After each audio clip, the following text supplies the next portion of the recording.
ভাৰতত আহি উপস্থিত হৈছে আংগোলাৰ ৰাষ্ট্ৰপতি জো মেনুৱেল গংকালৱেজ লুৰেন্স।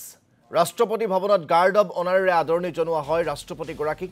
আংগোলাৰ ৰাষ্ট্ৰপতিগৰাকীক আদৰণি জনাই ভাৰতৰ ৰাষ্ট্ৰপতি দ্ৰৌপদী মুৰ্মু আৰু প্ৰধানমন্ত্ৰী নৰেন্দ্ৰ মোদীয়ে ৰাজঘাটত জাতিৰ পিতা মহাত্মা গান্ধীক শ্ৰদ্ধাঞ্জলি জ্ঞাপন কৰে আংগোলাৰ ৰাষ্ট্ৰপতিগৰাকীয়ে।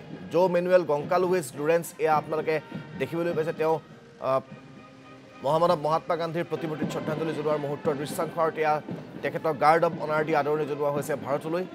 ৰাষ্ট্ৰপতি দ্ৰৌপদী মুৰ্মুৰ লগতে প্ৰধানমন্ত্ৰী নৰেন্দ্ৰ মোদীয়ে তেখেতক ভাৰতলৈ প্ৰথমবাৰৰ বাবে আদৰণি জনাইছে। ৰাজঘাটত জাতিৰ পিতাক শ্ৰদ্ধাঞ্জলি জ্ঞাপন কৰিছে আংগোলাৰ ৰাষ্ট্ৰপ্ৰধানগৰাকীয়ে।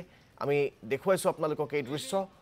সপৰিয়ালে আংগোলাৰ ৰাষ্ট্ৰপতিগৰাকী ভাৰত ভ্ৰমণলৈ আহিছে আৰু তেখেতক ৰাষ্ট্ৰপতি ভৱনত গাৰ্ড অব অনাৰেৰে আদৰণি জনোৱা হৈছে ভাৰতলৈ। জো মেনুৱেল গংকালৱেজ লুৰেন্সে এয়া মহাত্মা গান্ধীৰ প্ৰতিমূৰ্তিত শ্ৰদ্ধাঞ্জলি জনোৱাৰ মুহূৰ্তৰ দৃশ্য আপোনালোকক দেখুৱাইছোঁ।